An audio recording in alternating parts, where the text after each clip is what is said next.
Hello, friends, and welcome back to another quiet journey into the corners of history that rarely make the headlines, yet somehow echo inside our own lives today.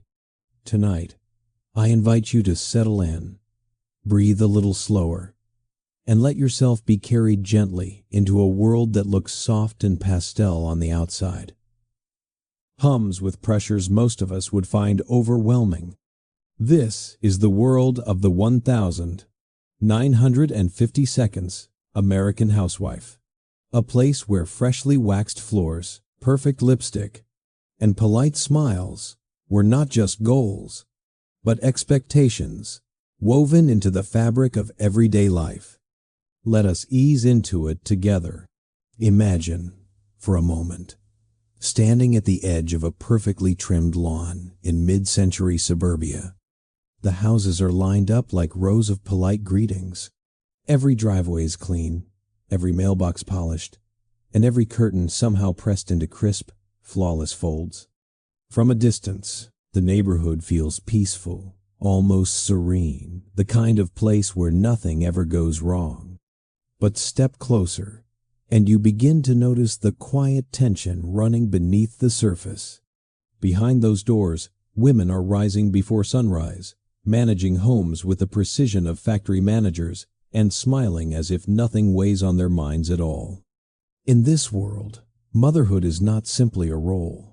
It is a performance, a standard, a stage on which you are expected to excel every single day without ever admitting you are tired, overwhelmed, or unsure. And the pressure to maintain that image of calm, beauty, and effortless competence is something that shaped not only individual lives, but an entire generation of women. Let us walk through an ordinary morning. The sun has not fully risen yet, and the house is still, but the quiet is deceptive. In these early hours, a 1,950 seconds mother is already awake, long before the rest of her family opens their eyes.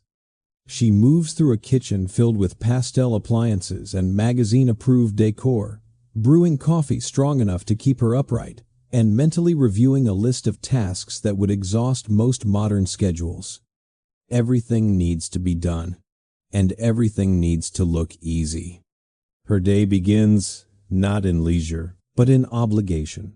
There is breakfast to prepare, lunches to pack, floors to sweep, and children to shepherd from sleepiness into school readiness. There is no space to say she needs 5 more minutes. There is no, I will get to it later. The culture she lives in has shaped a kind of invisible script she must follow, one built on the idea that a good mother is always ready, always cheerful, and always composed. This expectation did not appear out of nowhere. After World War II, American society leaned heavily into a vision of home life that promised security and happiness. Advertisements told women that the key to a successful family was a spotless kitchen, a well-prepared dinner, and a smile that looked like it belonged in a magazine. Magazines themselves ran endless articles describing what a good wife did before her husband even opened the front door. Television shows reinforced the same idea, presenting fictional mothers who glided through their days with ease, never losing their patience, never showing signs of stress. And so, millions of real women internalized these ideals, believing that perfection was not just hoped for, it was required. But here's where the story becomes something deeper and more honest. Because behind every perfectly pressed dress and polished table was a woman juggling far more than anyone outside her home could see. She was expected to manage the emotional atmosphere of her family, keeping everyone content, calm, and well-behaved. She was expected to cook meals that were nutritious, appealing, and on time.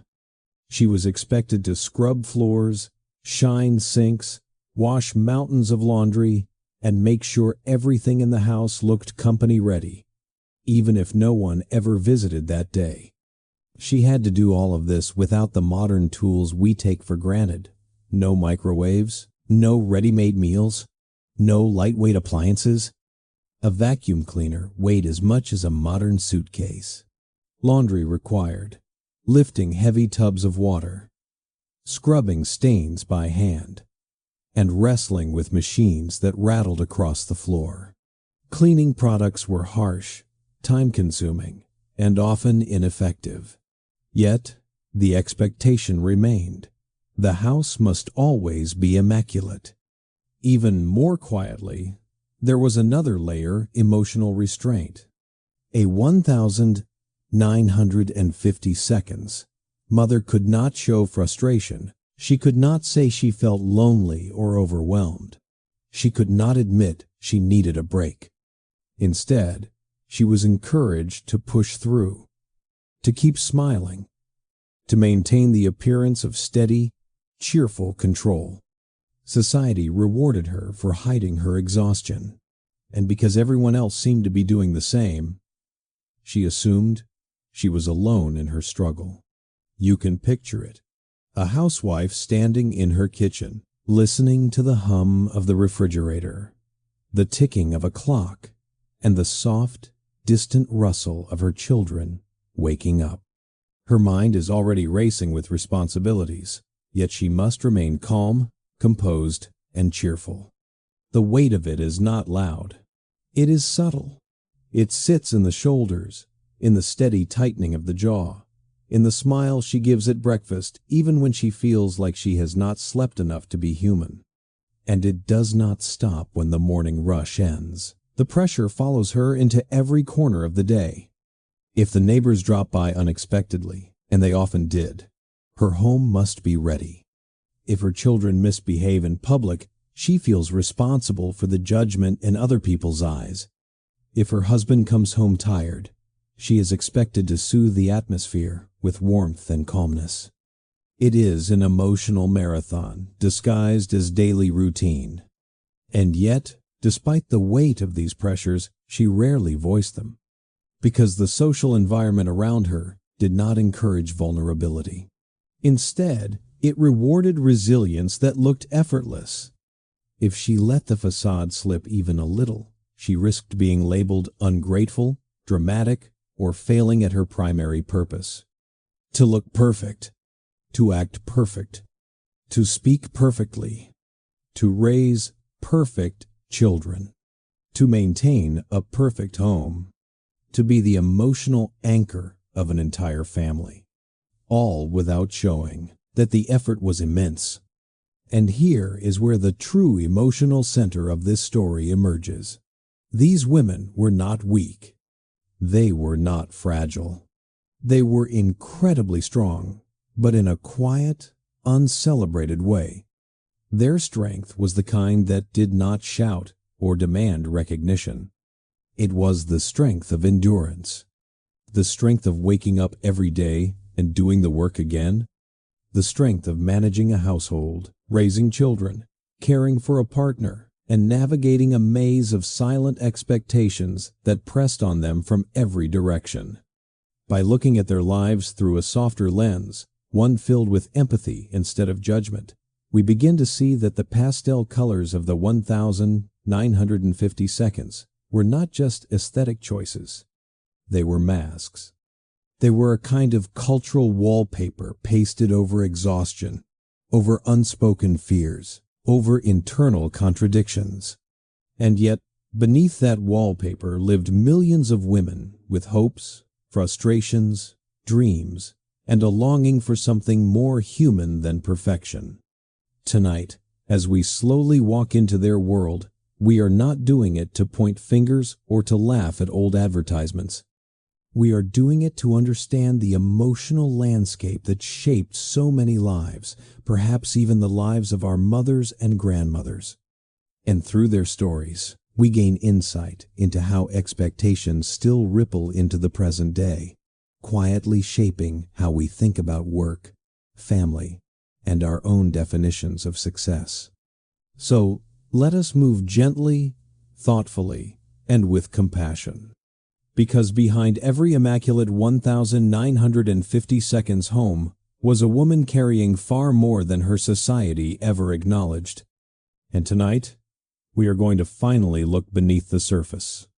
If the 1,950 seconds housewife's day began with silent expectations, then the second movement of her daily symphony was pure, unfiltered chaos wrapped in pastel colors, softened by polite smiles, and powered by a mixture of caffeine, adrenaline, and whatever her doctor casually prescribed that month. This is the hour where her calm facade meets real-world turbulence. Hungry children, a demanding household, and a culture that expects her to glide through it all with the grace of a movie star. Let us step gently into that moment. The house, still caught between darkness and the first splash of morning light, begins to stir. A mother stands in the kitchen rubbing sleep from her eyes, feeling the subtle jitteriness that comes from too little rest and too many worries waiting for her. The coffee pot is empty, drained earlier by her husband who woke, ate, dressed, and left in a compact, efficient routine that requires almost nothing from him and everything from her. She boils more water, taps the bottom of the instant coffee tin, and hopes the remaining granules will be enough to carry her until noon. The house awakens slowly at first, with the ticking clock and the faint hum of appliances.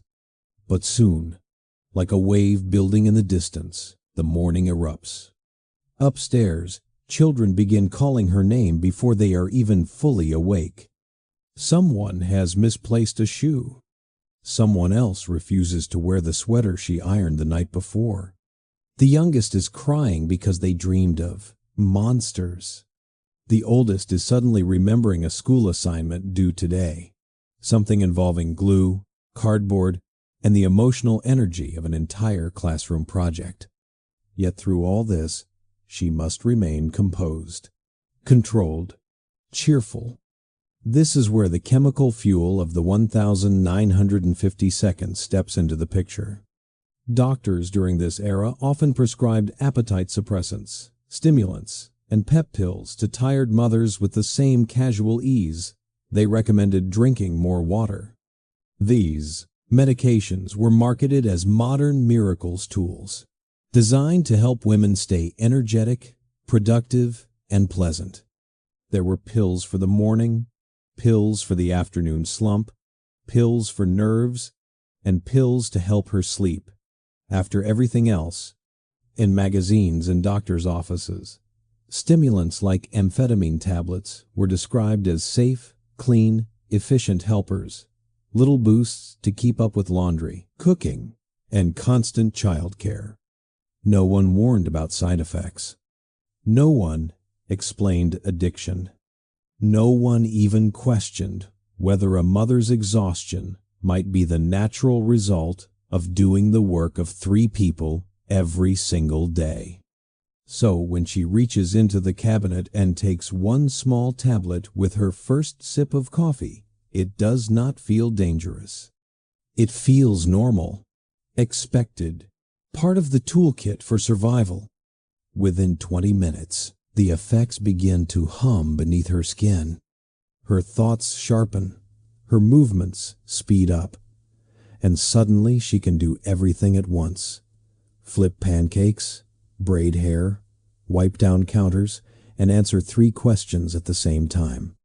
She begins the intricate dance of feeding everyone: breakfast, eggs for her husband, cereal for the children, toast for herself if she remembers. Though, more often, she simply survives on caffeine and momentum.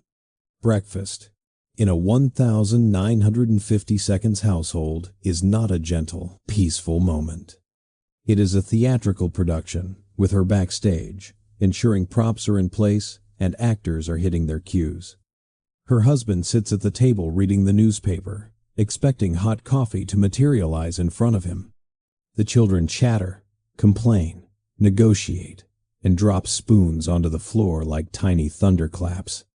She moves quickly, almost invisibly, refilling milk, buttering toast, wiping spills before anyone notices. She does not have time to wonder if she is hungry. She barely has time to sit.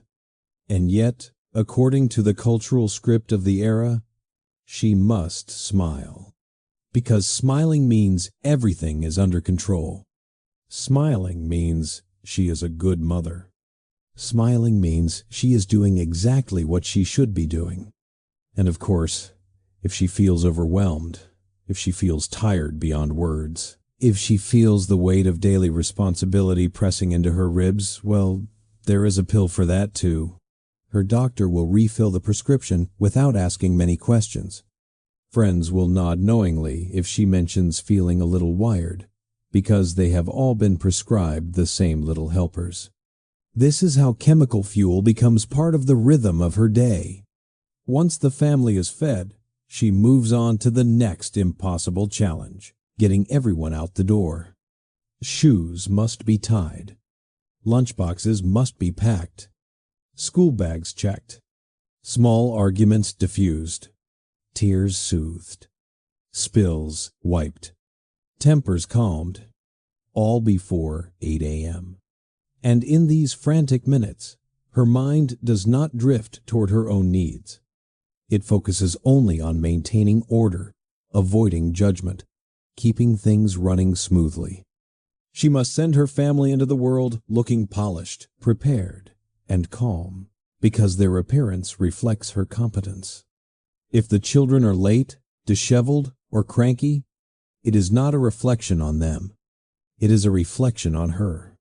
It is no wonder stimulant use became so common. Imagine standing in that kitchen, pastel surfaces, gleaming appliances, a bright radio jingle, playing something relentlessly cheerful while feeling your pulse run fast beneath your skin. The stimulant makes everything sharper.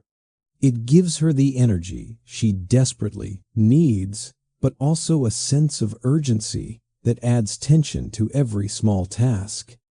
She wipes crumbs from the table, double-checks homework folders, and adjusts collars.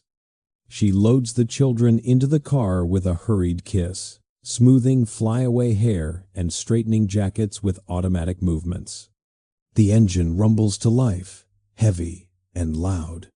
Seatbelts have not been invented yet, and the car smells faintly of gasoline and yesterday's cigarette smoke. She navigates potholes and traffic while negotiating sibling disputes in the back seat.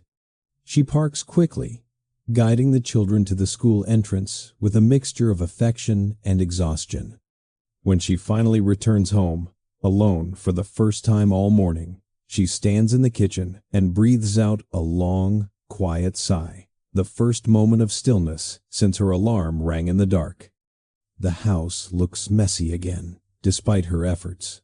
Crumbs on the counter, dishes in the sink, damp towels left behind, toys forgotten. Another wave of work waits for her, but at least she has a few minutes to gather herself. Her hands tremble slightly from the stimulant. The caffeine hums. Her heart feels too fast for a moment. Some women describe the sensation as focus. Others describe it as jitters, but all describe it as necessary. And yet, no magazine article from the time would ever admit why so many women relied on these chemical boosts. Advertisements spoke of pep, vitality, mental clarity, and renewed cheerfulness. As if these phrases could cover the truth, the pace of her life was unsustainable without artificial fuel. But here is the most human part. She was not weak for needing help. She was not broken. She was doing the work of several people all at once, inside a system that gave her no rest, no understanding, and no outlet to express how draining it truly was. The morning was not just chaos. It was proof of her resilience. Her strength was not loud or dramatic. It was quiet, enduring. The kind of strength that sometimes shakes slightly under the surface, but still continues forward. Because she knows her family depends on her. Because she wants them to be happy. Because she wants to believe she is enough, even when the world demands more than any one person can give. And so, as the morning sun climbs a little higher, she pours herself another cup of coffee, wipes down the table again, and prepares for the long stretch of day ahead, cleaning, cooking, organizing, and maintaining the image of effortless perfection that the world expects from her. Her story is not about weakness. It is about survival, and about the quiet, unspoken truth that sometimes even the strongest people need help just to make it through the morning. If the morning rush was a storm, then what followed was something quieter, but just as relentless, a kind of never-ending labor loop that defined the life of a 1,950 seconds housewife. Once the children were at school, and the breakfast dishes stacked in the sink, she entered the longest and most invisible part of her day: cleaning, tidying, repairing, folding, dusting, scrubbing, polishing, straightening, organizing, and somehow making all of it look effortless. But the truth is, nothing about this part of her life was effortless. Let us step with her into this stretch of the morning, when the house looks still from the outside, but inside she is moving constantly. The moment she closes the front door after dropping off the children, she does not rest. She does not sit down. She does not give herself time to recover from the chaos of breakfast. Instead, she heads straight to the sink, rolling up her sleeves as if preparing for battle. A pile of dishes greets her plates, smeared with eggs, cups stained with coffee, silverware sticky with syrup. There is no dishwasher humming quietly next to her. There is just her, the hot water, and her determination to stay ahead of the day. She scrubs each plate by hand, dries them one by one, and places them back into the cupboards in the exact order she believes a perfect home requires. While she washes, her mind races. She remembers the laundry waiting in the hamper. She remembers the living room rug that needs beating. She remembers that she promised herself she would polish the silverware today because guests might come tomorrow. Instead of easing her mind, these thoughts stack like bricks, silent reminders that the day's work is only beginning, and the house seems determined to undo her work as quickly as she completes it. As soon as the dishes are put away, she notices crumbs under the tablecloth. She kneels to wipe them up and realizes the floor needs sweeping too. She grabs the broom, but sweeping reveals dust under the furniture. Dusting reveals fingerprints on the windows. Cleaning the windows reveals streaks on the appliances. Every task births another, like a chain reaction without an end. To maintain a spotless home in the 1,950 seconds is to chase perfection that moves faster than she does. And society does not help her. Advertisements in glossy magazines show spotless kitchens, sparkling countertops, and women who somehow clean all day yet never look tired, sweaty, or frustrated. These images are not just aspirational, they are instructional. They whisper to her that a spotless home is the measure of her worth, the proof that she is doing her job correctly. So she pushes herself a little harder. Let us go to the laundry room, or sometimes just the corner of the basement, where a washing machine chugs loudly like a restless animal. It is not like today's machines. It does not gently handle clothes with quiet efficiency. It rattles, shakes, and sometimes walks itself across the floor. She has to guide it back into place, one hand on the machine, the other lifting heavy wet clothing into a metal basin. Then comes the wringer, two thick rollers that press water out of each garment. It is dangerous, heavy, and unforgiving. Women have caught fingers, sleeves, even hair in these rollers. She feeds shirts through it, careful not to push too close, watching as the machine squeezes each item flat. After that, she carries the dripping pieces outside to line dry in the sun. On humid days, nothing dries well. On rainy days, everything takes twice as long. But it must get done.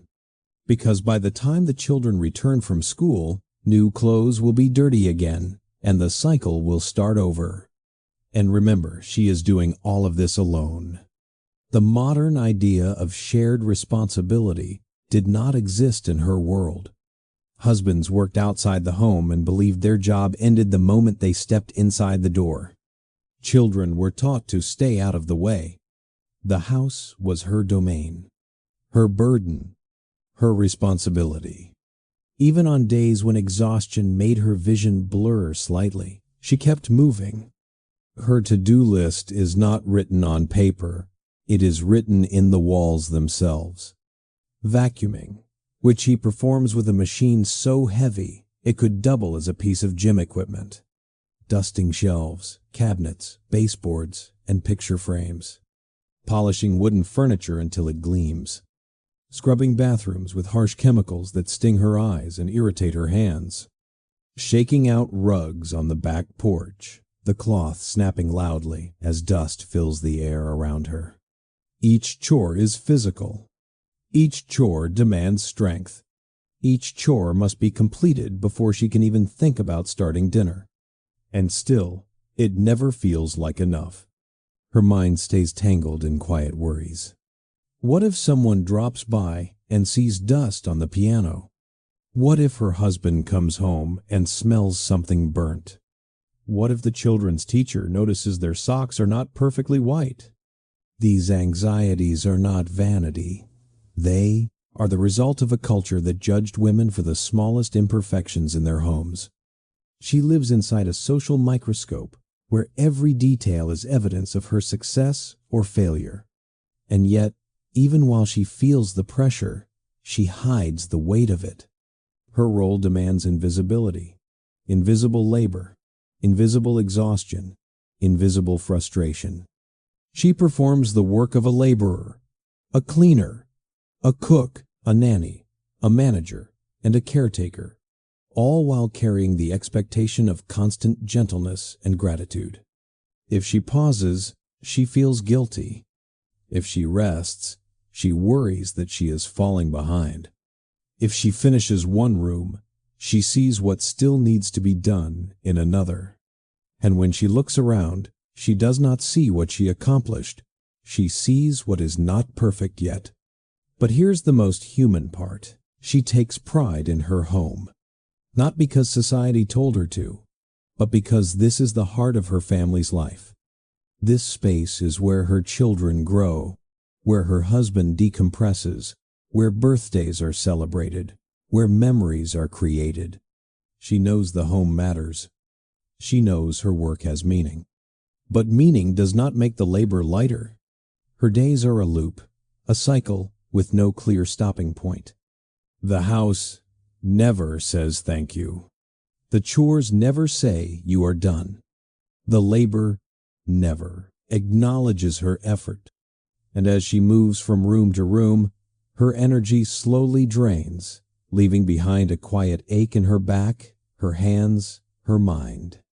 By noon, she feels the fatigue settling into her shoulders. By early afternoon, her heart beats a little too fast from the morning stimulant.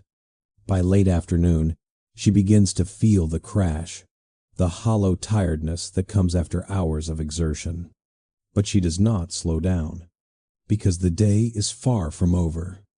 This invisible labor, this endless cycle of chores, is the part of her life history often overlooks. Yet it is the backbone of her daily existence, the hours that shape her emotional world more than any magazine, advertisement, or sitcom ideal ever could.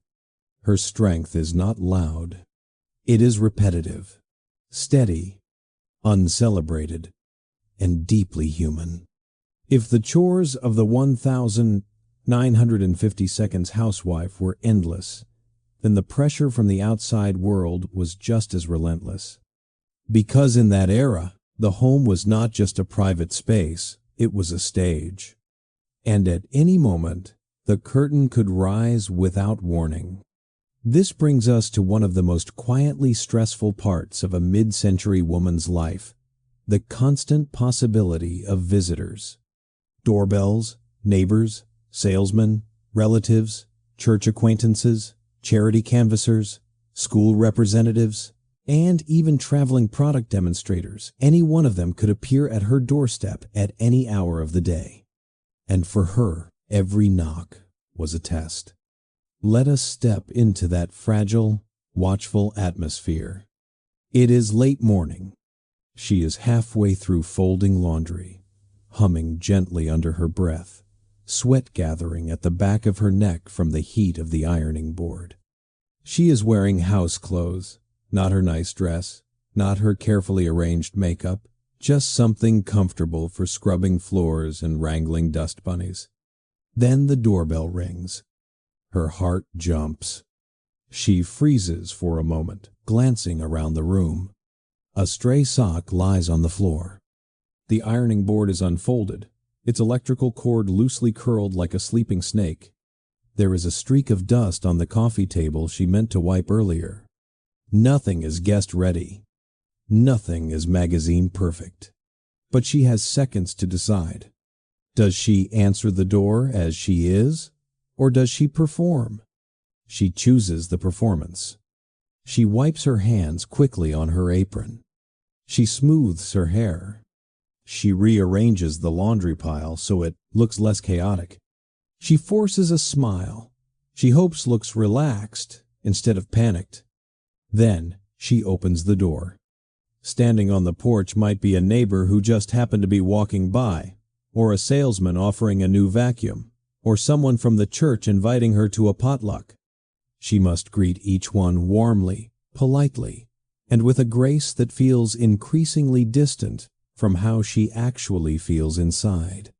Because in the world she lives in, a woman is expected to be always ready. Ready for surprise guests. Ready for small talk. Ready for gossip. Ready to serve coffee. Ready to hide the mess she spent the entire morning battling. Ready to act as though her life is effortless. The pressure is invisible, but it is constant. Her visitors do not know the strain in her shoulders from lifting laundry baskets. They do not smell the harsh cleaning chemicals still lingering in the air. They do not hear the internal monologue whispering, "Did I miss a spot? Do they see the dust on the mantel? Do I look tired? Do I look unprepared?" Because the role she plays demands perfection. This expectation did not originate from the people on her porch. It was woven into the culture in advertisements, showing spotless living rooms, in etiquette books telling women to always present a pleasant demeanor, in TV shows where mothers never appeared disheveled or overwhelmed. These messages shaped not just her habits, but the very architecture of her day. Every potential visitor became a judgment, and so she prepares for guests, even on days when no one knocks. She keeps the living room tidy, just in case. She keeps a plate of cookies ready, just in case. She keeps herself presentable, just in case. Her life becomes an unending performance of what society tells her a good woman should look like. But let us step back and see the emotional weight of this. Because when she opens the door to a neighbor, she is not simply greeting another person, she is inviting in all the expectations she carries. The expectation to be friendly. The expectation to entertain. The expectation to keep her home pristine. And the expectation to hide anything that does not fit the image. If the visitor steps inside, the performance intensifies. She apologizes for the small imperfections, even when the house is spotless. "Oh, ignore the mess," she says, "even if the floors shine. I have not had time to tidy today." She lies, though she has been cleaning for hours. These apologies are not for actual messes. They are for the fear of being judged. Visitors bring more than conversation. They bring comparison. The neighbor might casually mention how she waxed her floors yesterday. Another might brag about canning fresh preserves. Someone else might talk about how her children behave so well at church. Each comment, whether intended or not, becomes a quiet measurement of success or failure. And she absorbs all of it. She listens, nods politely, and feels the pressure settle deeper into her bones. Because in this world, women are not simply maintaining homes, they are maintaining reputations. Then there are the salesmen. In the 1,950 seconds, door-to-door sales were common. Vacuum cleaners, encyclopedias, sewing machines, cleaning supplies. Every product arrived with a rehearsed pitch and a smile. Salesmen expected her to be polite, attentive, maybe even impressed. She was encouraged to listen, to show interest, and often to buy things she did not need but felt obligated to consider. Because a good housewife takes care of her home, and taking care of her home means always being open to improvement. And buying a new appliance means she is doing her duty. It is a logic built on cultural pressure, not necessity. But perhaps the most emotionally complex visitors were the neighbors. Neighborhoods in the 1,950 seconds were tight, but not always kind. People knew each other's routines. Gossip traveled quickly, and small details were noticed. If she looked tired one morning, a rumor might bloom. If her yard was not trimmed carefully enough, someone might comment. If her children misbehaved in public, the story might spread long before she had a chance to catch her breath. So every time the doorbell rings, she braces herself. She never knows if this visit will be friendly, judgmental, performative, supportive, or competitive. She never knows whether she will leave the conversation feeling lighter or heavier. And because she is expected to be kind and welcoming at all times, she has no option to say, "Not today. I am exhausted. Not today. I have not cleaned yet. Not today. My mind feels scattered. Not today. I just need silence." In her world, boundaries are rare luxuries. The emotional labor of social expectations becomes its own invisible job. She must be pleasant, patient, attentive, and agreeable, even on days when she feels stretched thin. She must offer hospitality, even when she has nothing left to give. And she must do it without letting the strain show. Because beneath the surface of these interactions lies another unspoken rule. A woman's emotional stability is part of the home's presentation. If she looks stressed, the home looks chaotic. If she appears flustered, the family seems unstable. If she loses her composure, the illusion cracks. So she holds it all together. When the visitor finally leaves, she closes the door gently. She exhales slowly, letting out a breath she did not realize she would have been holding. She looks around the house.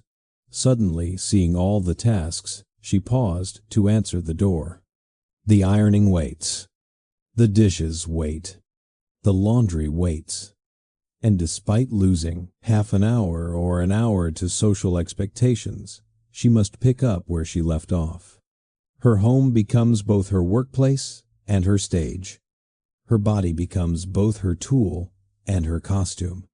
Her emotional balance becomes both her shield and her sacrifice. And through it all, she continues, quietly, faithfully, resiliently, without applause, without rest, without recognition. Because in the 1,950 seconds, the home was not just where she lived, it was where she proved herself every single day. By the time noon, sunlight fills her kitchen. The 1,950 seconds, housewife has already lived a full day, a day of labor, performance, responsibility, and quiet emotional endurance. And yet, she is only halfway through. Lunch still needs preparing. Laundry still needs folding. Beds still need making. The house still needs maintaining. And with every passing hour, the pressure builds, not lessens. It is in this part of her day that the medical world of mid-century America quietly slips into view, not as a villain, not as a savior, but as something far more complicated, a system that treated women's exhaustion as a flaw to be corrected, rather than a symptom of impossible expectations. Let us linger in this moment a little longer. She stands in her kitchen, wiping her forehead with the back of her hand. The caffeine and morning stimulant are wearing off, leaving behind a mixture of jitteriness and fatigue that feels both heavy and hollow. She leans against the counter for just a second, a stolen moment, and rubs her temples as her mind swims with tasks she has not yet done. Just then, she feels the edge of something she can't quite name. Not sadness exactly, not fear, not despair, just a quiet trembling inside her chest, a sense of being stretched too thin. The lightheaded drift that comes after hours of moving faster than her body wanted to, doing more than any single person should do, thinking about everything at once. She knows this feeling. It is familiar. It arrives most days around this time, in the 1,950 seconds. Doctors had a word for it. Nerves. Not burnout. Not mental strain. Not the result of managing an entire household without rest. Just nerves. And the treatment for nerves was not therapy, or support, or rest. It was pills. Little colorful tablets that promised steadiness, calmness, energy, sleep, or relief, depending on the hour. Pills that arrived in small bottles with cheerful labels. Pills that doctors prescribed without blinking, without asking deeper questions, without wondering whether exhaustion was a natural human response to the demands placed on women. Let us walk with her to the doctor's office. It is a quiet building on the corner of town, with polished floors and the faint smell of disinfectant. She sits in the waiting room, flipping through a magazine filled with advertisements showing smiling mothers, spotless homes, and miracle products that promise a better life. When she enters the exam room, she explains her symptoms tentatively. She does not want to sound dramatic. She does not want to sound ungrateful. She does not want to give the impression that she can't handle her responsibilities. So she says something small, almost whispered. I have been feeling tired. Sometimes I feel overwhelmed. It is hard to keep up. My mood has been a little unsteady. I can't sleep. She does not mention the guilt she feels when she looks around her home and sees only what still needs doing. She does not mention the fear of disappointing her husband, her neighbors, or herself. She does not mention the loneliness that grows in the quiet hours. But her doctor does not ask her to elaborate. In the 1,950 seconds, women's emotional experiences were rarely examined as psychological or social. They were framed as chemical imbalances, hormonal fluctuations, or simply a natural part of being a woman. So the doctor smiles and writes a prescription with the calm certainty of someone handing out a simple fix. He might prescribe a stimulant for energy, something to keep her alert and productive, or a tranquilizer, something to soften the edges of worry and lift her spirits, or both. He hands her the note as if it were a gift. Take one in the morning, he says, and another if you feel tense. This will help you keep up. This will make the days easier. This is what many women use. And that last sentence is the one that settles into her heart. Many women use this. Suddenly, she feels less alone. Suddenly, she feels understood, even though nothing about her life has changed. The doctor has not lifted any burdens from her shoulders, but he has offered something that appears to make them lighter. On the drive home, her pulse still feels too fast. But now she has hope folded inside her purse. The little bottle promises focus, calmness, clarity, all the qualities she believes she must embody to be a good wife and mother. Back in her kitchen, she opens the bottle and shakes one pill into her palm. It glints slightly in the light. She swallows it with water from the tap, hoping for relief. And soon, the edges of the world begin to sharpen again. Her limbs feel lighter. The fog in her mind lifts. The laundry seems manageable again. The dust does not look so overwhelming. The pile of tasks on her mental list feels doable. She does not think about side effects. She does not think about long-term impacts. She does not think about dependency, because no one has warned her. In the 1,950 seconds, pills were marketed as modern marvels, scientific miracles that could perfect the human experience. Ads featured glamorous women with bright eyes and luminous smiles, praising medications that kept them energetic, slender, calm, and cheerful.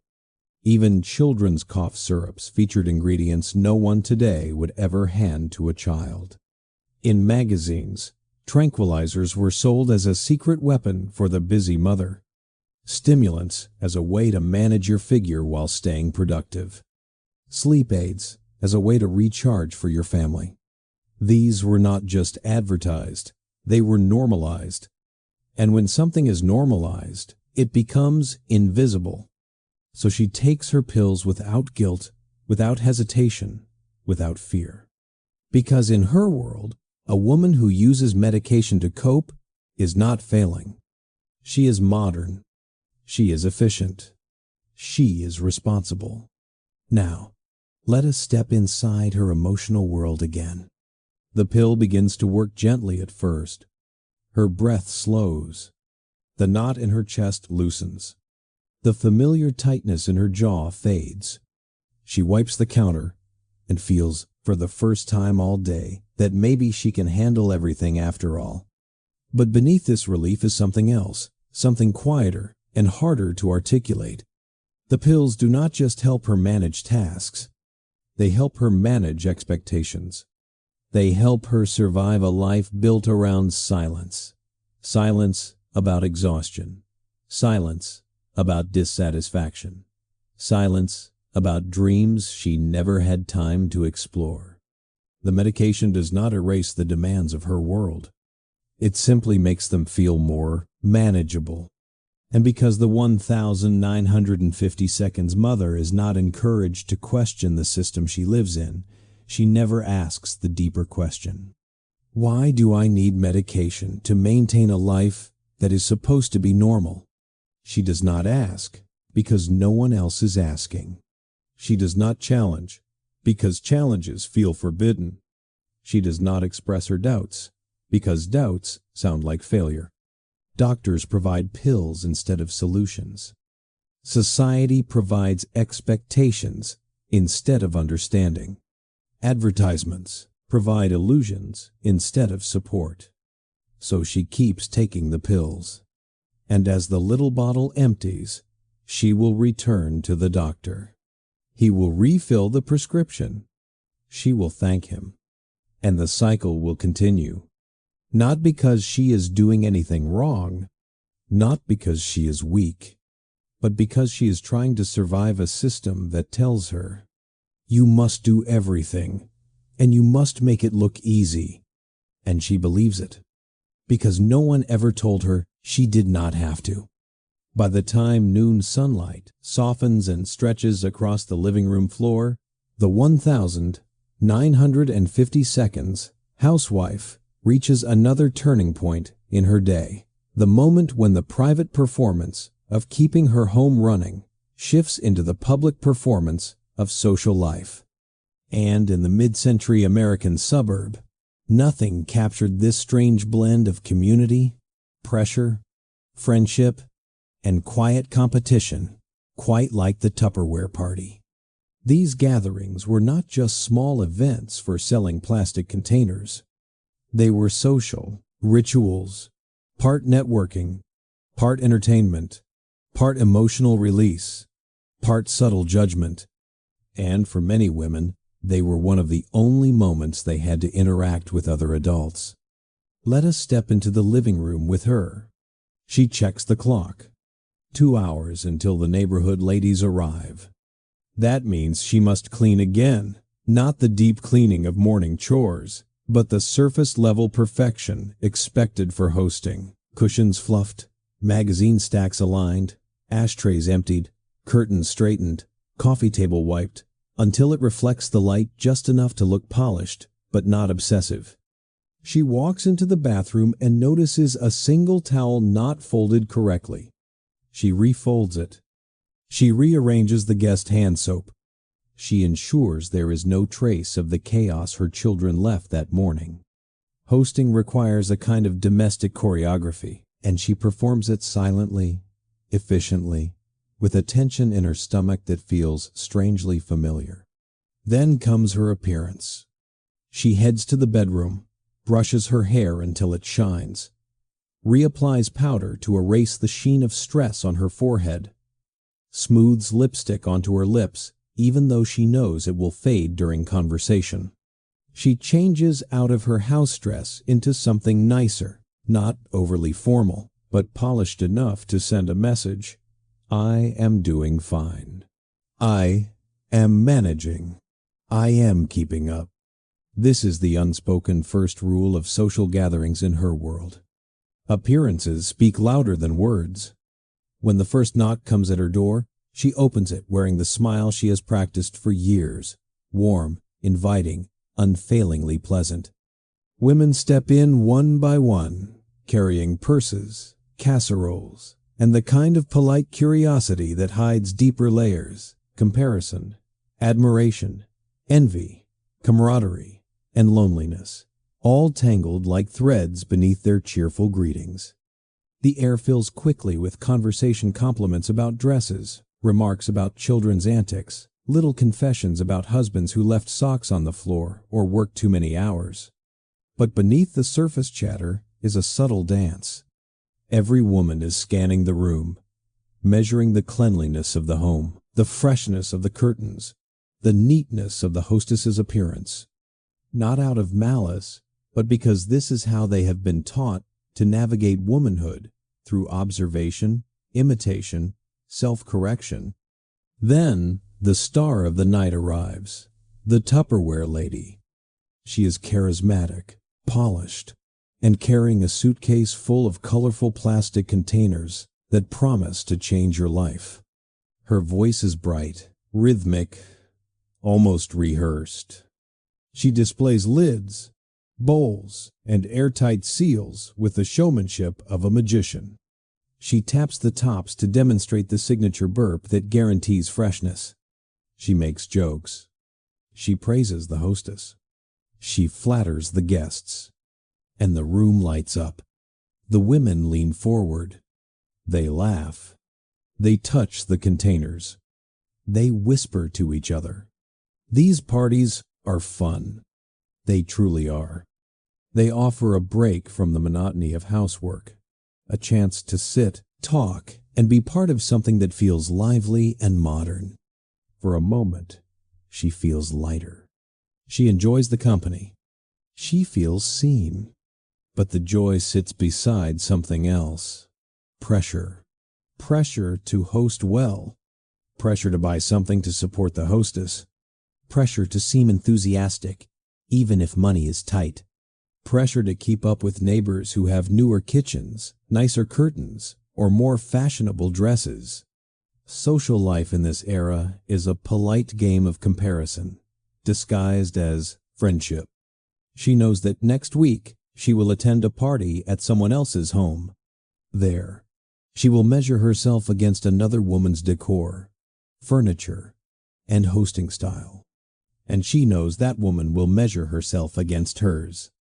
It is not competitiveness in the modern sense. It is something quieter, an urgent need to belong, a fear of falling behind, a longing to be admired, a craving for affirmation in a world that rarely praises women publicly. The Tupperware lady picks up a bright, green bowl and launches into a demonstration about storing leftovers. The women laugh, gasp, nod, and clap in the right moments. It feels theatrical, yet comforting. For a brief hour, the weight of the world lightens. The women feel connected. Then someone makes a joke about needing a bigger container to hold her husband's appetite, or about hiding cookies from sugar-loving kids. The room erupts in laughter, but under the jokes lies something real. The recognition that each woman is running a marathon of responsibilities that never ends. There is also the wine, or the cocktails, or the punch that is always stronger than it looks. A little drink makes the performance easier. It smooths the edges of self-consciousness. It creates a temporary softness where anxieties dissolve into shared humor and whispered confessions. Someone says she feels tired all the time. Another mentions she started taking little helpers her doctor prescribed. Someone else admits she cried in the pantry last week because the pressure was too much. And just like that, the room shifts. Not completely, but enough. For a few minutes, the women allow themselves to be honest in a way they never are with their husbands, their doctors, or their mirrors. They speak in coded language, careful not to reveal too much, yet revealing enough to feel the comfort of recognition. They all understand each other, even if they never say the words openly. This life is hard. We are doing our best. We are tired. But they also laugh, share recipes, swap tips, and compliment each other's dresses. They celebrate small victories, children learning to tie their shoes, husbands getting promotions, gardens blooming at the right time. It is a patchwork of joy stitched into the fabric of strain. When the party ends and the women gather their coats, shoes, and purchases, the housewife stands in the doorway waving goodbye. The warmth of companionship lingers in the air, but so does the exhaustion. As she closes the door, the silence returns. Her living room smells faintly of perfume and coffee. Dishes clutter the table. Wrapping paper litters the floor, and the temporary escape dissolves back into reality. The performance is over. Now she must clean again. She gathers cups, wipes the table, sweeps crumbs from the carpet. Her feet ache. Her back feels tight. Her head pulses softly from the mixture of chatter, pressure, and whatever she had to drink to steady her nerves. But in her heart, there is something bittersweet. A flicker of relief that she is not alone. A recognition that every woman on her street is carrying a similar burden. A reminder that shared laughter can briefly soften even the heaviest days. And yet, tomorrow, the expectations return. The perfect home. The perfect behavior. The perfect smile. She will rise again before the sun. She will push through again. She will host again. She will perform again, because that is what her world asks of her and what she has been taught to give. By late afternoon, the sun has shifted again, stretching long, warm beams across the kitchen floor. This is the hour when the housewife's world becomes noisy. Once more when the front door swings open, school bags drop to the ground, shoes scatter across the hallway, and children pour into the home like a small, unstoppable weather system. It is the beginning of the second storm of her day. For many women in the 1,950 seconds, this period, managing children from after school until bedtime, was a quiet battlefield. Not of violence, not of anger, but of sheer emotional endurance in a world that gave them almost no tools to work with. Let us settle gently into that moment, The children come home, hungry. They always do. They drop their belongings in a trail behind them, jackets on chairs, crayons on counters, socks somehow ending up miles from their shoes. They are bubbling with stories, complaints, requests, minor injuries, forgotten assignments, and the endless emotional needs that children naturally carry. She listens, nods, and tries to absorb it all while stirring something on the stove, checking the clock, and mentally mapping out the next 3 hours.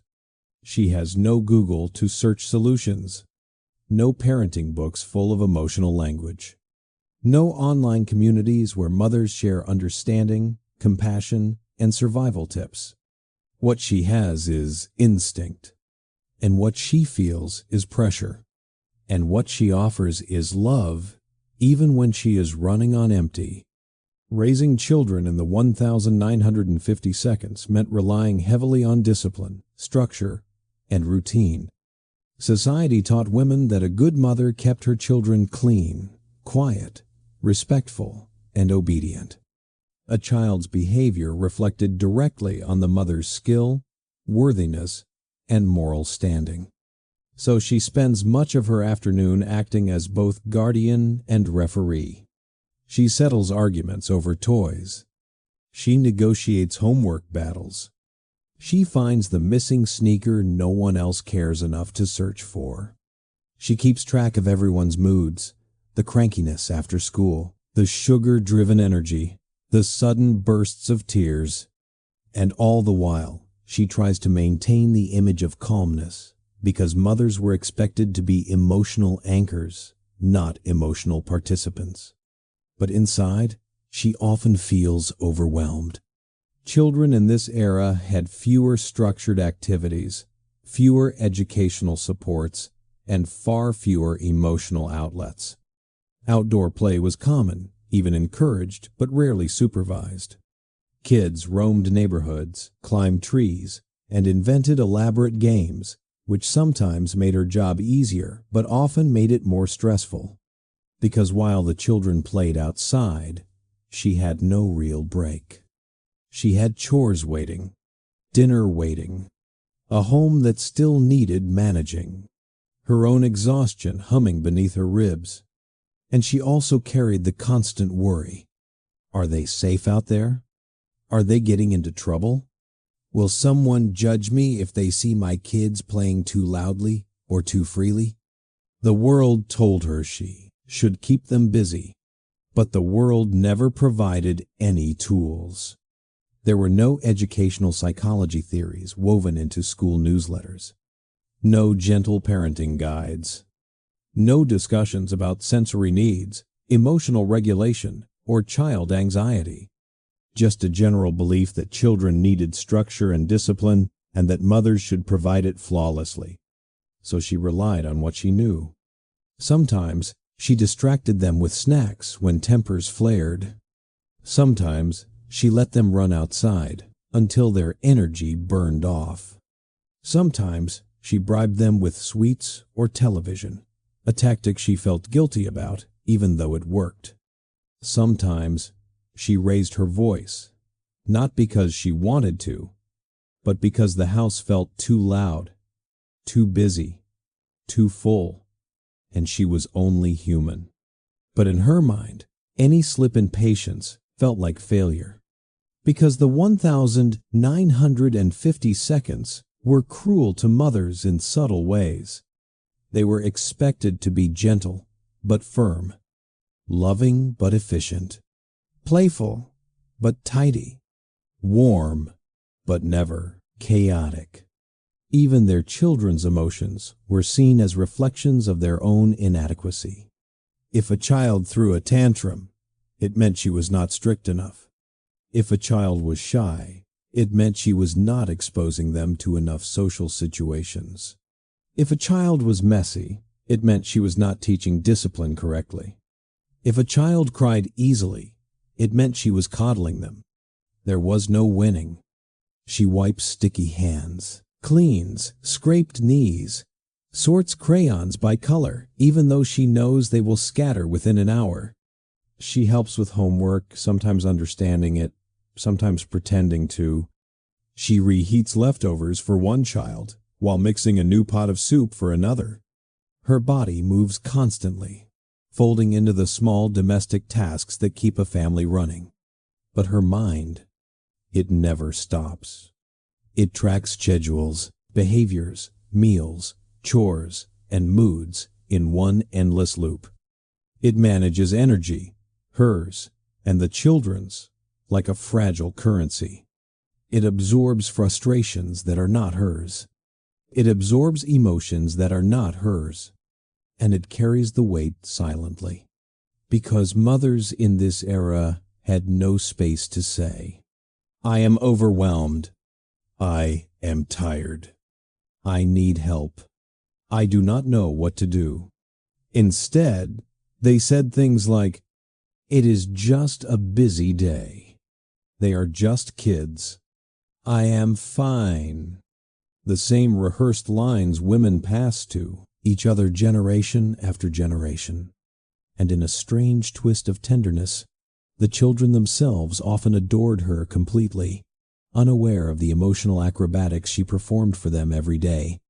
They saw a mother who cared for them, fed them, listened to their stories, and loved them without question.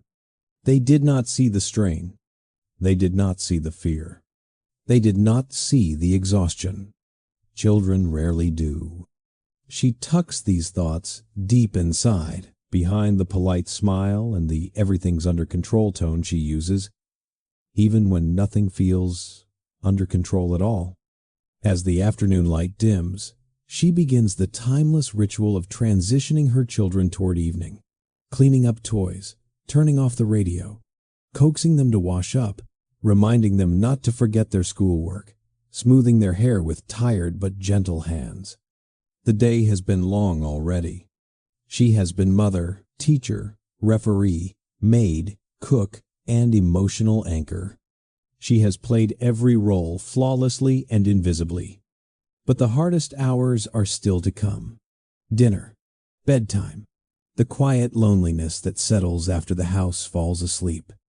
And she will face them the same way she faces every part of her life.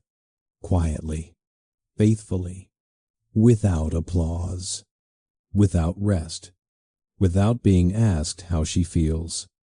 Her strength is not loud. Her strength is steady. Her strength is born from love, not luxury. She manages her children not with modern tools, but with instinct, endurance, and a heart stretched far beyond its limits. As the afternoon settles into early evening, the house shifts again. The sunlight softens, stretching itself across furniture in pale golden streaks. The noise from children begins to fade into a softer hum. There is a moment, small, delicate, almost imperceptible, when the day feels like it is loosening its grip. And for many 1,950 seconds, mothers, this moment marks the arrival of something both ordinary and quietly sacred. Cocktail hour. It is not an official rule, not printed in any magazine, but it exists as firmly as gravity, a daily ritual born from exhaustion, loneliness, social expectation, and a yearning for connection. The housewife has spent all day caring for others. Now, finally, here is the one sliver of time when she can care for herself, or at least pretend she is. She puts away the last of the afternoon dishes, wipes the countertop, and smooths her dress. She brushes her hair, reapplies a touch of lipstick, and straightens the pearl necklace that has become her daily armor. It does not matter that she has been cleaning all day. It does not matter that she feels rumpled and weary. Cocktail hour requires presentation. Because this is not just a drink. This is a performance. She sets out glasses on the sideboard, the fancy ones, the ones etched with thin lines of silver or gold. They were a wedding gift, or a housewarming present, or something she bought impulsively because the catalog promised that elegant glassware could elevate a life that rarely felt elegant. She fills the ice bucket. She arranges the bottles. She lays out coasters that match nothing, but were chosen because they looked cheerful in the store. And then she waits. Sometimes it is neighbors, sometimes friends, sometimes her husband returning from work. Occasionally it is just her alone with the quiet clink of ice and the low hum of the radio. But the ritual is the same. A moment to breathe. A moment to pretend she is more than a house of responsibilities held together by habit and hope. A moment to slip into the version of herself that the magazines promised she could be relaxed, charming, put together. She pours her first drink with steady hands. The glass sweats instantly in the warm room. The smell rises gin, citrus, or something sweet and amber. For the first time in hours, she sits down. Her body exhales. In suburban 1,950 seconds, America, cocktail hour was more than recreation. It was a kind of unspoken therapy, a shared ritual of relaxation and release that allowed people to momentarily escape the grind that came with maintaining picture-perfect lives. Neighbors drift in without needing an invitation. A gentle knock on the door, a friendly greeting, a familiar smile. Everyone arrives carrying their own version of exhaustion, but no one says it out loud. Instead, they talk about recipes, or lawns, or someone's new washing machine, or the daughter who might be gifted, or the husband who might be transferred to another office, or the neighbor whose roses look suspiciously too perfect. Small talk becomes a protective shell, a way to avoid the deeper truths, that they are tired, that they feel unseen, that they miss pieces of themselves they can no longer even name. The drinks help. They warm the chest, soften the edges, loosen the tongue. Not enough to cause scandal, just enough to make the evening feel lighter. For an hour, laughter becomes easier. Jokes land softer. The world seems less sharp. The mothers compare casserole failures. The husbands compare work frustrations. Somewhere in the corner, someone inevitably brings up the latest community gossip delivered in a whisper but soaked in fascination. It is a moment where adults can be human again. Not roles, not providers, not caretakers, not pictures in a catalog. Just human beings trying to navigate the strangest balancing act of their lives. Even the way people hold their drink says something. Some swirl gently, lost in thought. Some grip tightly, as if the glass steadies them.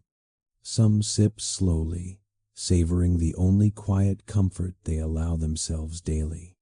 Some pour a little more generously, trying to mute a difficult day. And though no one speaks the truth openly, everyone feels it. This hour is survival disguised as sophistication. The children, sensing the shift in atmosphere, usually drift to another room or outside to catch fireflies, or to the den where cartoons flicker in black and white. The adults ensure the kids are fed or occupied, then breathe a collective sigh of relief. The conversations grow warmer. The stories grow bolder. Even the worries seem smaller under the soft influence of the evening's first drink. In fragile moments, a mother might catch herself staring at her glass, wondering if this ritual means something about her, something she is not supposed to think. But she pushes the thought aside. After all, she tells herself, everyone does this. It is normal. It is the culture. It is what the magazines show. It is what her friends do. It is part of the rhythm of the neighborhood. Eventually, her husband comes home. He steps through the door with the weariness of someone who has spent all day among fluorescent lights, paper stacks, and office politics. And even though she has worked equally harder, even she helps him shake off his day. She hands him a drink, listens to his stories, nods in the right places, laughs when he needs her to, because cocktail hour is not only for her, it is for both of them a way to transition from two separate worlds into one shared evening. They sit together. The room glows in warm shadows. Neighbors chat softly. The radio plays a song that is already slipping out of fashion. Ice clinks against glass like tiny bells. For a moment, everything feels peaceful. This hour becomes a bridge from public face to private life, from chaos to calm, from daily grind to nightly surrender. And when the moment finally ends, when the glasses are empty and the guests gather their coats and the children return from their temporary exile, the house shifts again. Dinner must be served. Homework must be finished. Arguments must be mediated. Bedtime routines await. The performance must continue. But she stands up feeling just a bit lighter than before. Not because the drink solved anything, but because, for one precious hour, she was not carrying everything alone. Cocktail hour gave her what society would not. A pause, a breath, a reminder that she was still a person. And sometimes, in a world that expected perfection at all times, that was the only help she ever got. The clock in the hallway ticks towards 6, each second landing with a soft, deliberate thud. This is the hour that carries its own kind of electricity. Not loud, not dramatic, but a quiet tension that settles over the house like an invisible curtain. Dinner is almost ready. Children are contained for now. The living room has been straightened. The kitchen smells like effort more than food. And somewhere in the driveway, the familiar rumble of a car engine announces the next act of her day. For a 1,950 seconds housewife, the return of her husband marks the beginning of a nightly performance. A ritual so embedded into the cultural DNA of the era that it feels scripted, rehearsed, perfected, even when she feels anything but. She takes a breath and looks around one last time. The cushions on the sofa straightened. The table set. The children warned. She smooths her dress, even though she has been wearing it since morning, and it carries the scent of stew, soap, and anxiety. She checks her hair in the hallway mirror, tucking a loose curl back into place. She reapplies lipstick, not because she wants to, but because she feels she should. The house is a stage. She is the leading actress. And the show must go on.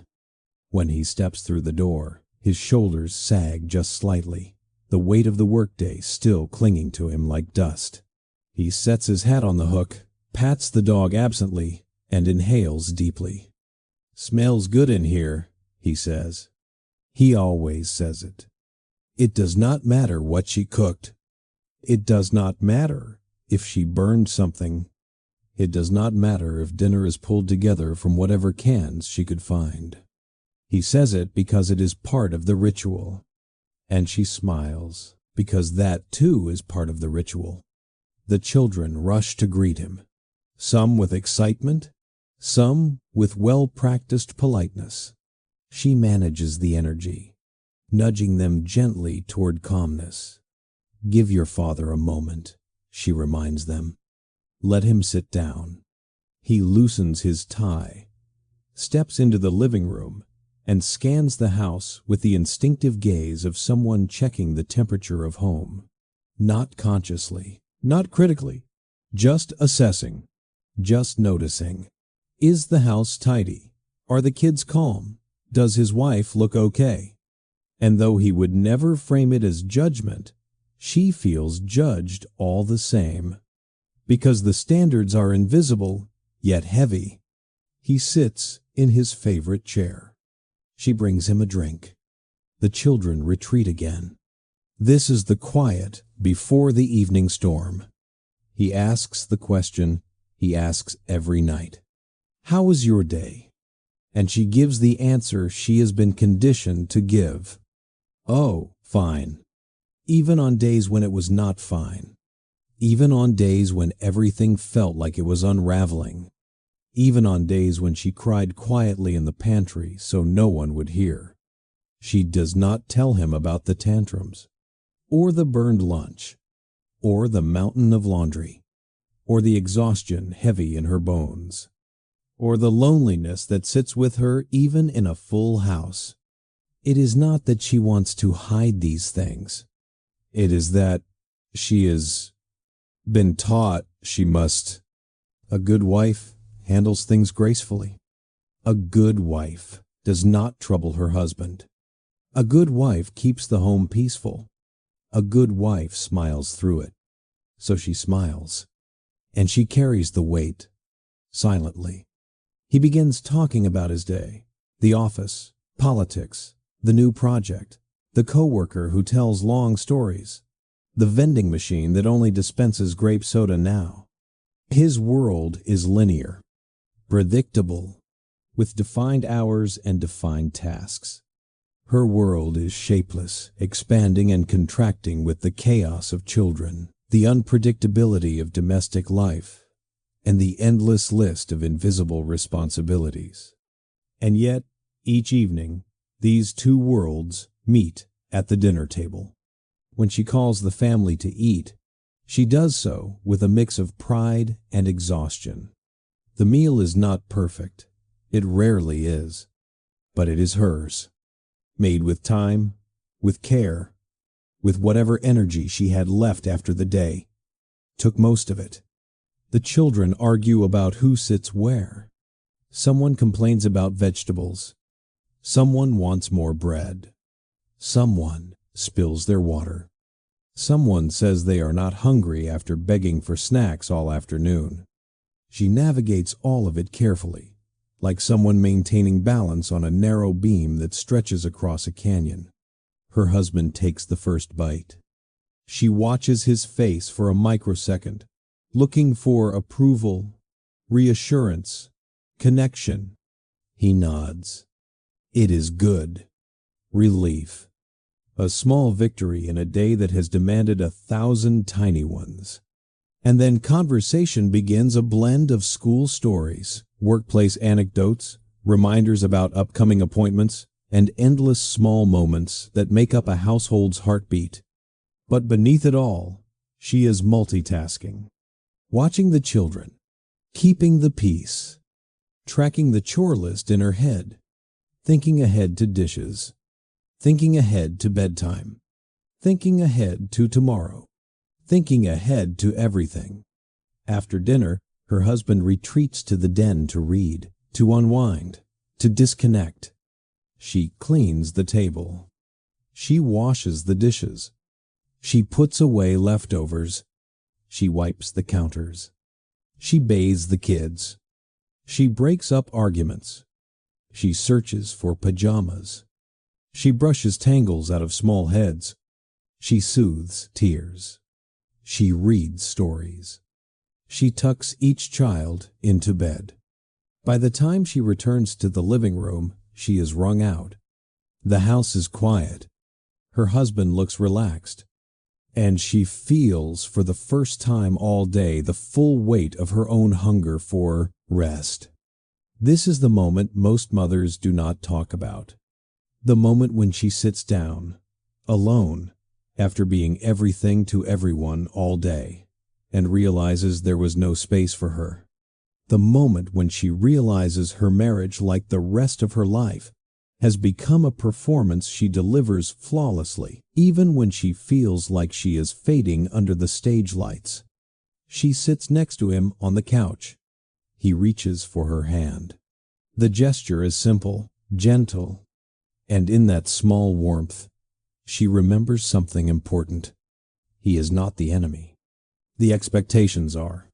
The world built around her magazines, social rules, neighborhood standards, cultural scripts, handed them both roles they did not fully choose. He was cast as the provider. She was cast as the caretaker, and every night they play out these roles because they are the only script they have ever been given. But in the silence of their living room, the quiet hum of the lamp, the ticking clock, the soft breathing of sleeping children down the hall, something real flickers between them. Something softer, something older than the house, something warmer than the expectations. Not performance, not perfection, just two people trying their best in a world that rarely asked what they actually needed. She leans her head on his shoulder. He kisses the top of her hair. And for a moment, there is no script, just humanity. And she holds on to that moment gently, knowing the next act begins again tomorrow, early, unrelenting, expected. But right now, in this quiet slice of evening, she lets herself simply exist. Not as the perfect wife, not as the perfect mother, not as the perfect hostess, just as herself. A woman trying to breathe beneath the weight of a life that demands more than any one person can carry. And somehow she carries it anyway. The evening creeps forward slowly, like a soft curtain being drawn across the sky. The lamps glow with warm, golden halos.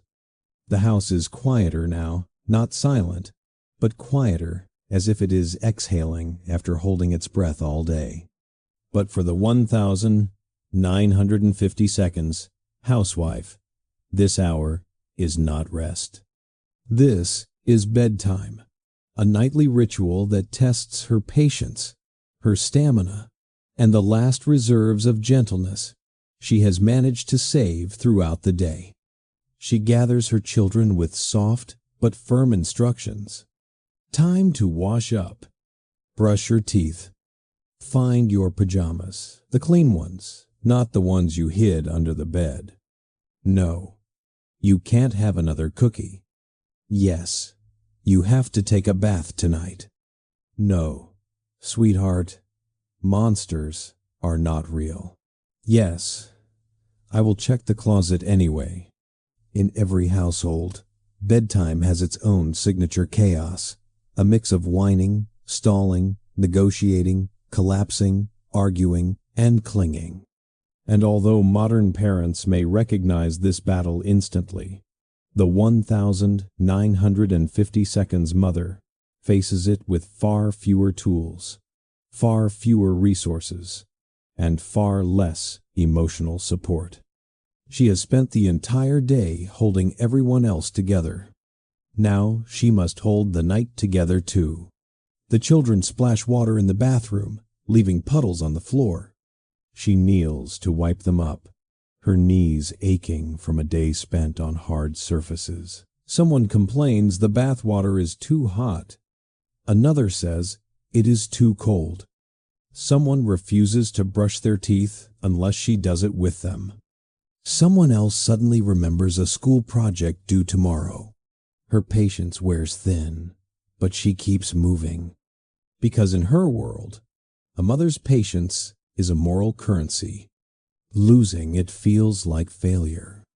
Showing frustration feels like admitting she is not enough. So she takes a slow breath and uses the last of her calm voice. She dries their hair, detangles, knots, finds the stuffed animal someone insists on sleeping with, picks up the toys scattered across the hallway, and gently guides everyone toward their rooms. The children finally climb into bed, soft sheets rustling like quiet sighs. She tucks each one in, individually smoothing blankets, straightening pillows, brushing hair from foreheads, kissing them goodnight, with tenderness that has survived even the toughest days. This is the part of motherhood she understands the best, the small rituals of affection that steady her world. She reads a story, sometimes two, sometimes three. Her voice grows softer. The room grows still. But children are masters of delaying sleep. Can I have a glass of water? My foot itches. I am not tired. Can you leave the hall light on? Can you stay a little longer? And she does, because leaving too soon might trigger tears, and tears might wake a sibling. And if a sibling wakes, bedtime resets like a harsh magic trick. So she sits at the edge of the bed, humming a tune her own mother hummed to her decades ago, a tune she did not fully understand then, and still does not. A tune that sounds like routine but carries centuries of tired mothers in its melody. Eventually, the children settle. Their breathing deepens. Their small bodies relax. Their rooms finally fall into a soft, fragile silence. She tiptoes out, standing in the hallway for a moment, listening. This is her favorite sound. The sound of peace she worked so hard to create. But peace comes with a price. Because now that the noise is gone, now that no one needs her hands, her voice, her attention, her thoughts begin to stir, she returns to the kitchen to finish the work left over from dinner.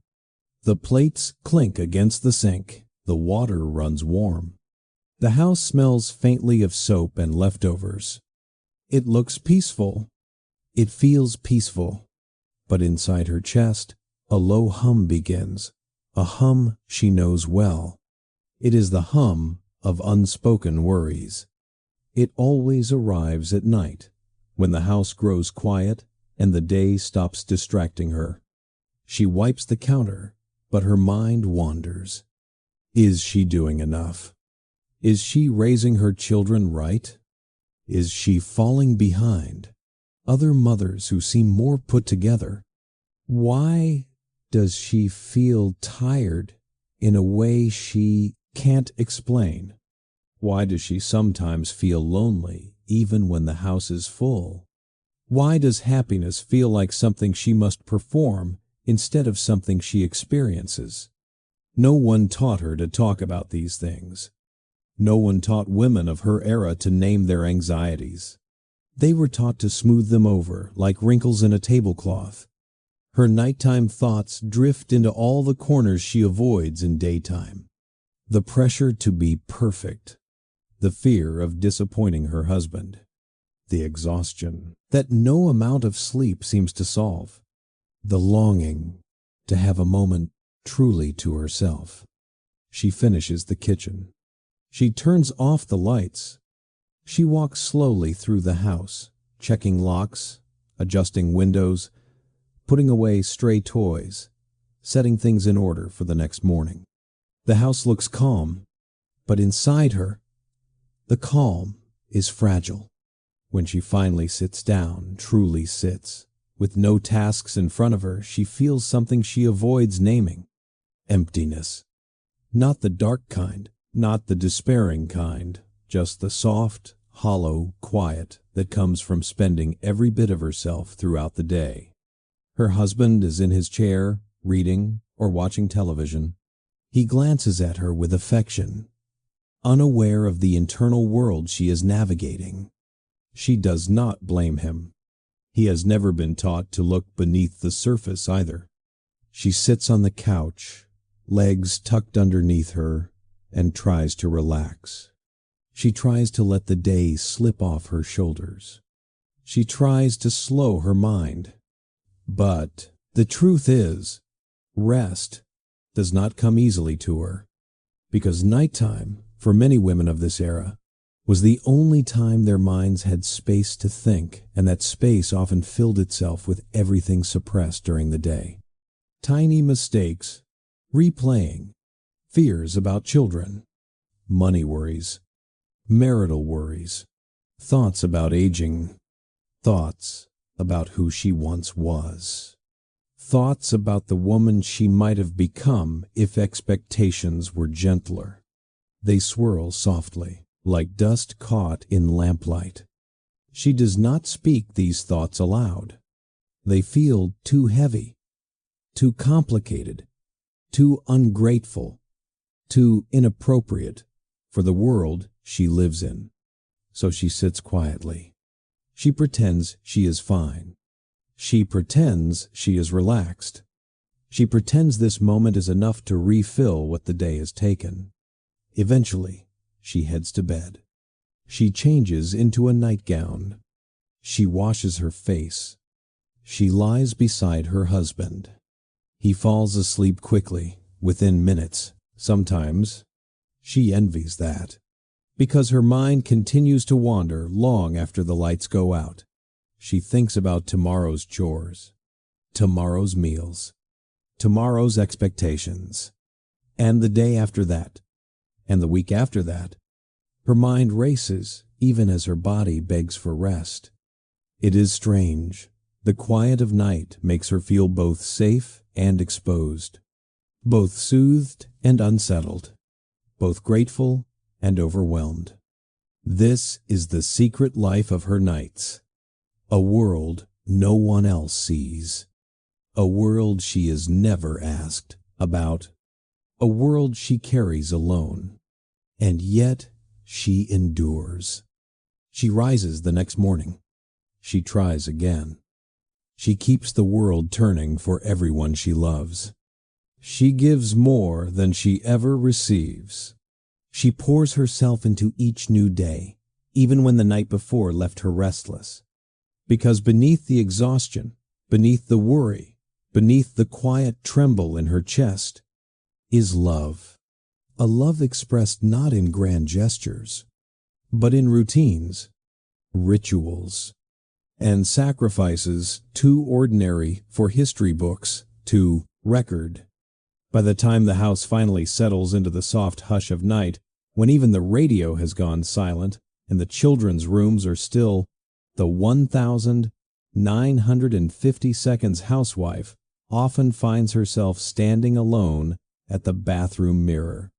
The light above it is warm but unforgiving, illuminating every line of tiredness, every shadow beneath her eyes, every reminder that the weight of the day has left marks on her face. She studies her reflection not out of vanity, but out of habit, habit shaped by magazines, advertisements, and the cultural drumbeat that has followed her for years.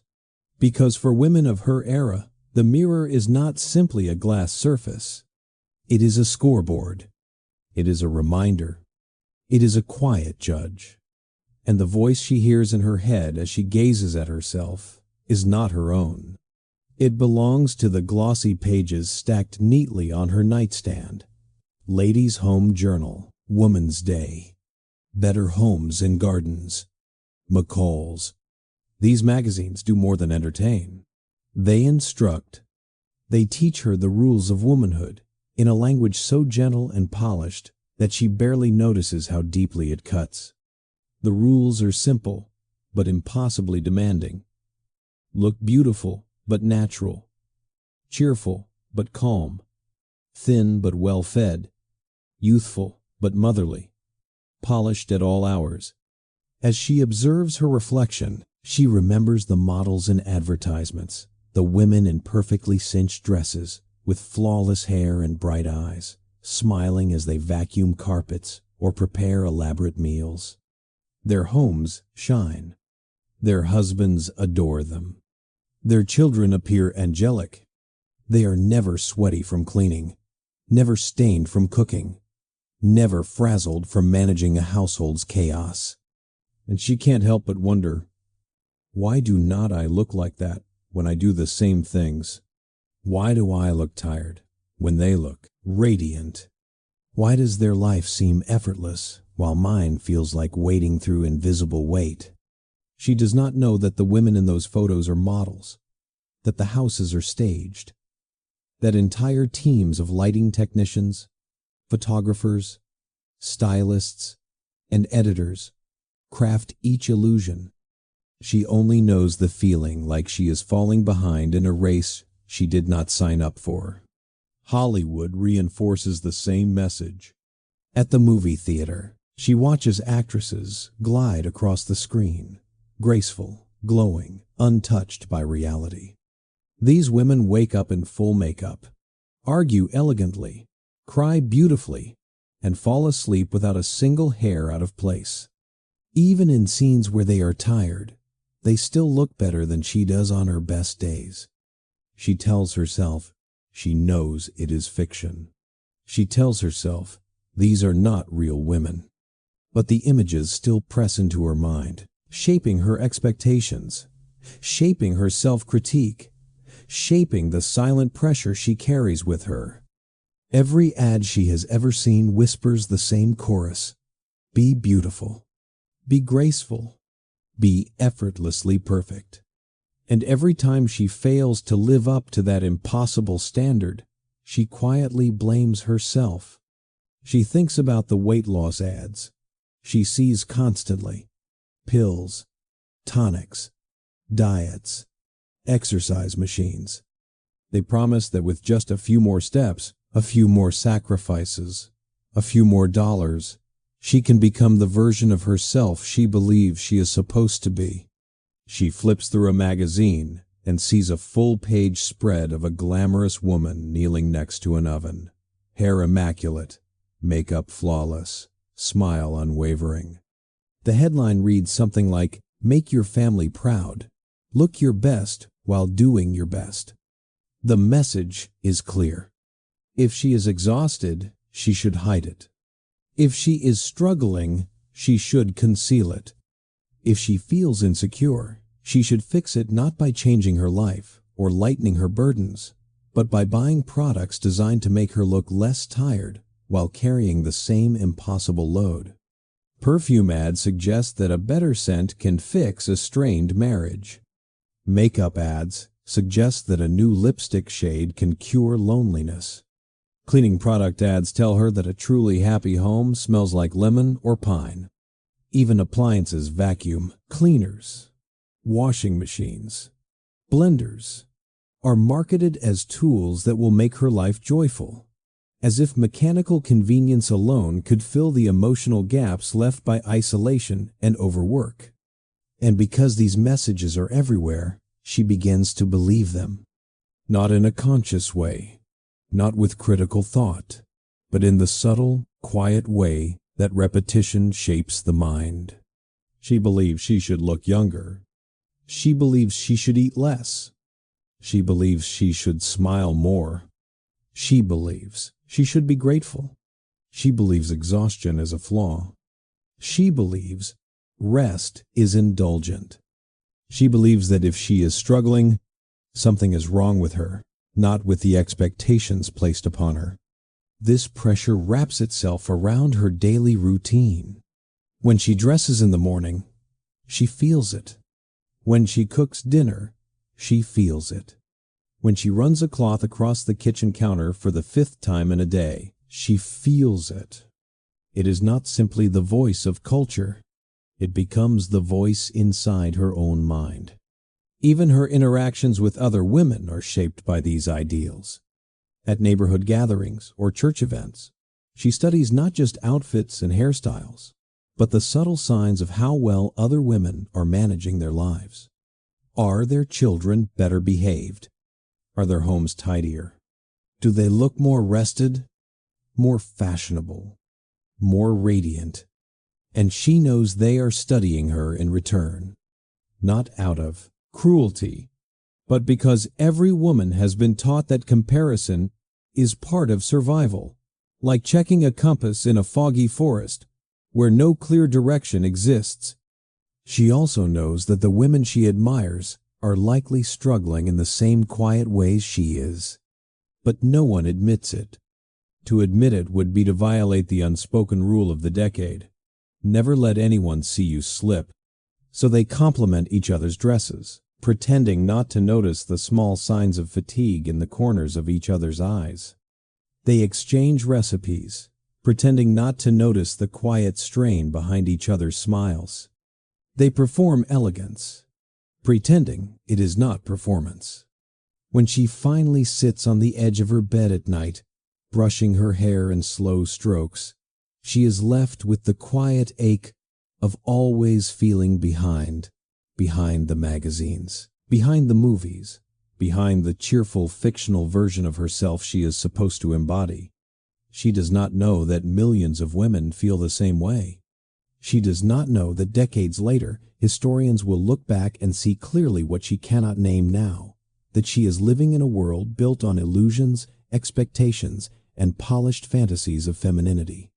She only knows the feeling, soft, persistent, unspoken. Maybe, if I try harder, I can finally become who the world wants me to be. But in the deepest part of her heart, beneath the layers of performance and pressure, something small and true still flickers, the hope that maybe she already is enough, even if no one has ever told her so. Long after the children have fallen asleep, long after the dishes have dried on the rack, long after the last lamp has been switched off in the living room, she returns to her quiet rituals. The house is dark now, save for the soft yellow glow of a single bedroom lamp. She moves through the silence with the familiarity of someone who has learned every creak in the floorboards, every shift in the air, every rhythm of the night. She thinks she is alone, but she is not really. She is carrying with her the unseen strength that countless women before her carried too, a strength that will never be named in magazines or measured by society, but one that has always existed, tucked beneath the surface of their days like a hidden thread holding everything together. It is in this gentle hour, when the demands of the world finally loosen their grip, that her quiet resilience becomes clearest. Not dramatic, not triumphant, not the kind of strength sung about in ballads or written into history books.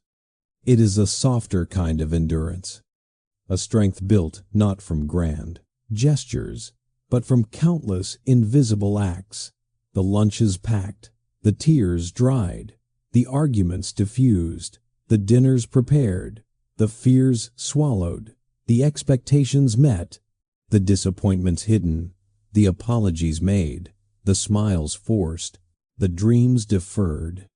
Each tiny burden she carries might seem insignificant on its own, but together they form something immense.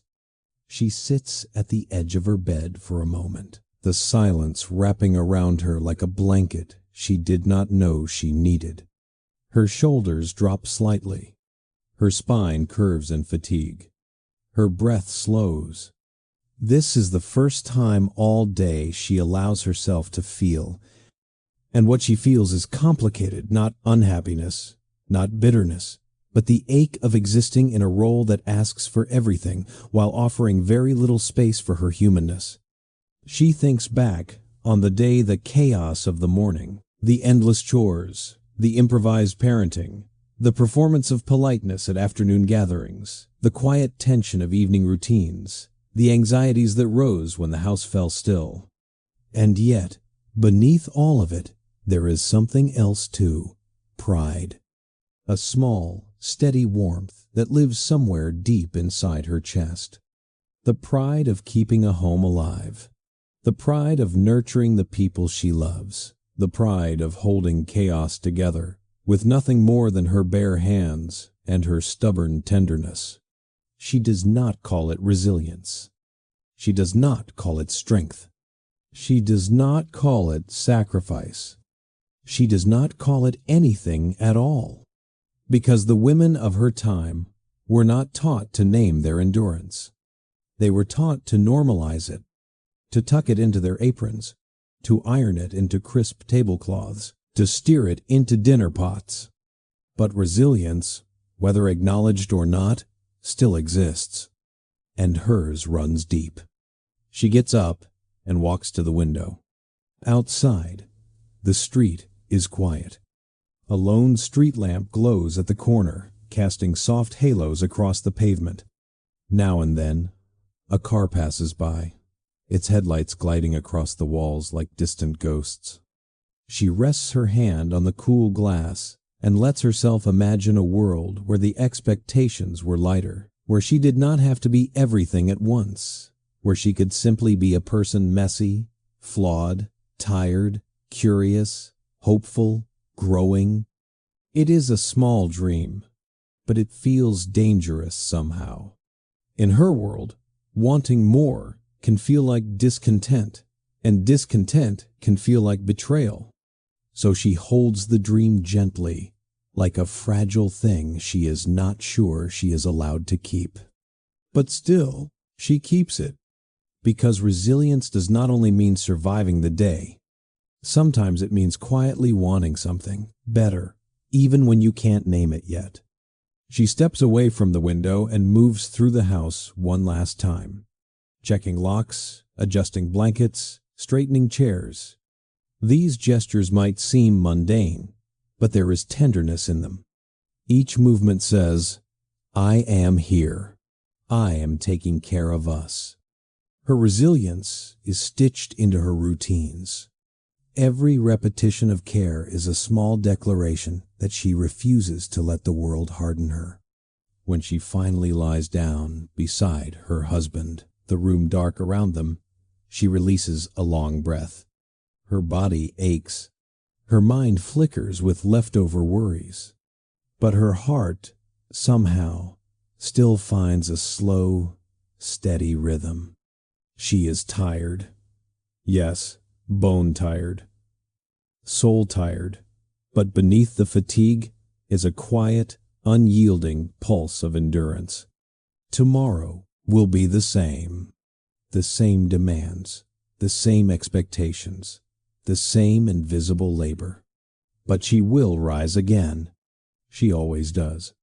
Not because she is expected to, but because something inside her refuses to let the house fall apart, refuses to let the day defeat her, refuses to let the people she loves face the world without her care holding them steady. It is easy to overlook this resilience. It is quiet.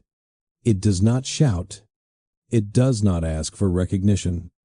It does not bend the world or rewrite history. But it holds families together. It keeps households functioning. It shapes the childhoods of entire generations. It anchors a world that often takes women for granted.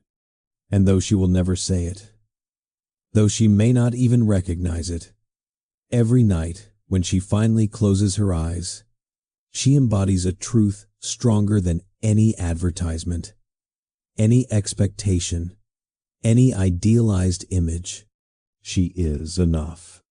She has always been enough. Her worth was never in her hair, or her dress, or her spotless kitchen. Her worth was in the way she stayed day after day, year after year, holding everything together with love disguised as routine. She sleeps, finally, the quiet resilience beneath her ribs still glowing like a small ember. A strength uncelebrated, but enduring. A strength unseen, but unmistakably real. A strength generations later will look back on and recognize as extraordinary, even though she never thought it was. And so, as we gently close the final pages of tonight's journey, we are left with something quieter and deeper than a simple portrait of 1,950 seconds, domestic life. We are left with a reminder of how much strength can exist in silence, how much love can hide inside routine, and how many stories live between the unspoken spaces of everyday life. The world she lived in was not easy. It was not gentle. It was not forgiving. Yet she carried it every chore, every expectation, every unseen responsibility with a grace that history rarely pauses to acknowledge. Her resilience was not loud. It did not stand on a stage. It did not ask for anything. It simply existed, woven into the rhythm of her days, like thread through fabric. Maybe that is the true heart of her story. That beneath the polished advertisements, behind the perfect smiles, under the cultural pressure and the long, exhausting schedules, there was a woman doing her best with the tools she had, in a world that demanded more than anyone should have to give. And she kept going anyway. As the lights dim tonight, and your breath settles into its natural rhythm, I hope this story leaves you with a little softness for yourself, for the people who raised you, for the generations who came before us and carried far more than they ever said out loud. Thank you for spending this quiet moment with me, wandering through a life shaped by duty, tenderness, and quiet strength. Sleep well, take care of your heart, and may tomorrow meet you with gentler expectations. Good night, everyone.